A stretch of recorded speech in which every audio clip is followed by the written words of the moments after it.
पति के लिए, स्वास्थ्य के लिए होता है। शादी से पहले कन्या जो रखती है सावन का ये जो सोमवार होता है, व्रत रखती है कि अच्छा पति मिले, सुंदर पति मिले। अभी तो मैं शादीशुदा हूँ, मैं 2 बच्चों की माँ हूँ, तो इन दोनों की वजह से मेरे पति स्वस्थ रहे। पूरी सोसाइटी के लिए कर रही हूँ, मैं उपाध्यक्ष हूँ सोसाइटी की। आप उपाध्यक्ष हैं? हाँ, तो मैं सभी के लिए स्वस्थ कामना करती हूँ, सब स्वस्थ रहे, तंदुरुस्त रहे। ऐसे ही हम आने वाले सालों में भी त्योहार इसी तरीके से पर्व मनाते रहे। नमस्कार, मैं शक्ति और आप देखना शुरू कर चुके हैं संघर्ष सूत्र में आपका बहुत बहुत स्वागत है। और अभी हम पंचशील सोसाइटी ग्रेटर नोएडा में मौजूद है और यहाँ पे जो है कि सावन के पावन महीने ने जो 1 महीने का जो हिंदू धर्म का, सनातन धर्म का जो एक विशाल त्योहार है, उसका उपलक्ष्य में यहाँ पे महापुराण हो रहा है। और यहाँ पे उस महापुराण को करने के लिए सौरभ कृष्ण आचार्य भी यहाँ पे मौजूद है और जिनके द्वारा भी यहाँ पे महापुराण का कथा भी रोज कहा जा रहा है। और अभी लगातार 6 दिन और कथा का जो है कि प्रोग्राम चलेगा। और इसके उपलक्ष्य में हमारे साथ यहाँ पे कुछ लोग मौजूद हैं और यहाँ पे सबसे पहले आपको दिखा दे कि इस मंच का, इस कथा का जो मंच है, इसका सुंदरता और भव्यता आपको दिखा दे कि लोग कितने अच्छे प्रकार से, कितने श्रद्धालु जो हैं, कितने जोश जुनून और जज्बा के साथ इस बड़े आयोजन का जो है कि प्रोग्राम रखे हैं। और इस पे जो है कि ये लोग सारे एक आचार्य को बुलाए हैं, जो आचार्य कहीं ना कहीं बहुत ही नामचीन आचार्य हैं। हम आपको बता दें कि यहाँ पे हमारे साथ कुछ लोग मौजूद हैं, इनसे बात करने का प्रयास करेंगे।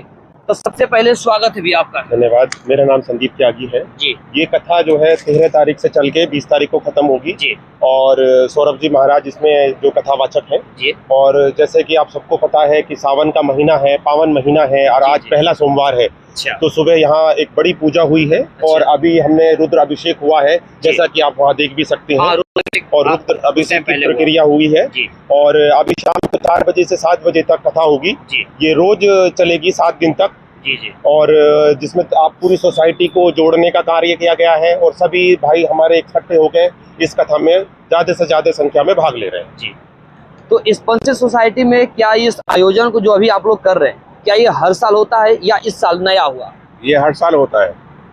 अभी 3 साल से रेगुलर चलता है ये जी। 7 दिन 8 दिन चलता है। मतलब ये हर साल जो है कि सोसाइटी में लोग के अंदर जो है कि सनातन को लेकर इतना जोश, जज्बा और जुनून है कि सनातन धर्म को ये लोग इतने अच्छे से अपनाए हैं, मानते हैं कि हर साल भगवान शिव का आराधना, पूजा करने के लिए यहाँ पे चाहे कोई रुद्राभिषेक, महापुराण, ऐसे तमाम कथावाचक को बुला करके ये पूजा पाठ कराते हैं। कथा के बाद भंडारा चलता है। तो ये सबसे बड़ा यहाँ पे नहीं बल्कि पूरे सोसाइटी के लिए या सोसाइटी में जो बाहर से लोग आते हैं यहाँ पे कथा सुनने, उनके लिए भंडारा भी किया जाता है, प्रसाद भी वितरण किया जाता है। तो आप लोग ये बहुत बड़ा काम कर रहे हैं अपनी सोसाइटी के लिए और सोसाइटी के लोगों के अंदर जो है कि कथावाचक बुलाते हैं, कथा कराते हैं, महापुराण का कथा कराते हैं। अपने सोसाइटी के आप लोग बहुत बड़ा काम कर रहे हैं। ये पिछले 3 साल से सबसे पहले हमने भागवत कथा कराई थी, उससे पिछली साल हमने अभी राम कथा कराई है और इस बार हमने सावन का पर्व था और भगवान भोलेनाथ का पर्व था तो हमने यहाँ शिव महापुराण कराई है। और सभी सोसाइटी के लोग उसमें काफी मात्रा में, शाम को आप देखोगे कि पूरा सोसाइटी का पंडाल आपको भरा मिलेगा ये जी। और ज्यादा से ज्यादा लोग आएंगे इसमें और बस यही एक प्रयास है कि पूरी सोसाइटी को जोड़ें और अपने धर्म का और अपनी संस्कृति का प्रचार करें, नई जनरेशन में एक नया जोश डालें और उनको भी अवगत कराएं कि हमारी सोसाइटी और हमारी जो संस्कृति है वो कैसी है, कितनी विभिन्न है और कितना प्यार है और सब लोगों में। बस वही एक प्रयास है हमारी तरफ से।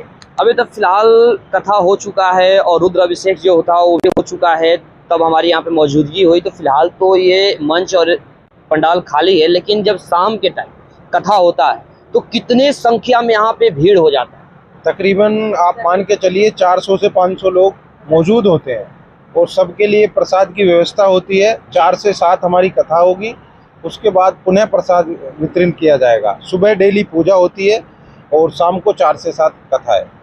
तो इसी के साथ में, इसी क्रम में जो है कि इस सोसाइटी के एक महिला भी यहाँ पे है, उनसे भी हम पूछने का प्रयास करेंगे। तो यहाँ पे जो रुद्र अभिषेक हो रहा है, अभी जो कृष्ण जी, ये महाराज जी जो भी आपको सौरभ कृष्ण जी अभी कथा कहते हैं, तो उस कथा को सुनकर आपके जीवन में क्या कुछ नया परिवर्तन करने का विचार आया? देखो, कुछ हम होते सच्चाई के साथ चले, भगवान का नाम ले, बाकी तो सब कुछ खत्म हो जाता है। भगवान का नाम लेंगे तो हमें अच्छा होगा, स्वस्थ रहेंगे और प्रसन्न रहेंगे।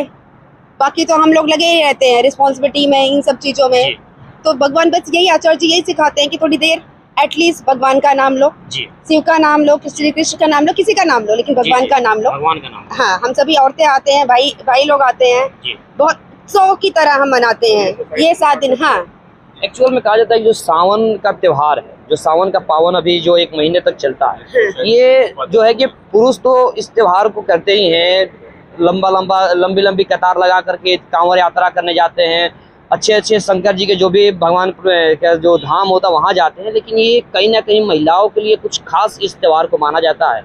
इसको आप अपने स्तर से बताइए, आप इसको किस तरह से, पति के लिए किस तरह से खास मानते हैं? पति के लिए, स्वास्थ्य के लिए होता है। शादी से पहले कन्या जो रखती है सावन का, ये जो सोमवार होता है, व्रत रखती है कि अच्छा पति मिले, सुंदर पति मिले। अभी तो मैं शादीशुदा हूँ, मैं 2 बच्चों की माँ हूँ, तो इन दोनों की वजह से मेरे पति स्वस्थ रहे। पूरी सोसाइटी के लिए कर रही हूँ, मैं उपाध्यक्ष हूँ सोसाइटी की। आप उपाध्यक्ष हैं? हाँ, तो मैं सभी के लिए स्वस्थ कामना करती हूँ, सब स्वस्थ रहे, तंदुरुस्त रहे।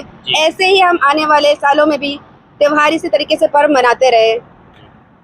तो अभी आप लोग जैसे कि हमारे साथ इस सोसाइटी के 4 लोग थे, और चार में से चारों लोग किसी न किसी सोसाइटी के संदर्भ में एक पोस्ट पे हैं, जो कि इस सोसाइटी में पोस्ट जो है डिवाइड किया जाता है ताकि एक सोसाइटी को अच्छे ढंग से चला पाएँ, उसका मैनेजमेंट देख पाएँ। तो ये 4 लोग थे और 4 लोगों से तमाम बातचीत भी हुए। तो जाते जाते आप लोग अपनी सोसाइटी के लिए इस महापुराण के साथ आचार्य जी से क्या अनुरोध करेंगे, क्या आप लोग जो है कि रिक्वेस्ट करेंगे कि आपके सोसाइटी में अच्छा होने जाए?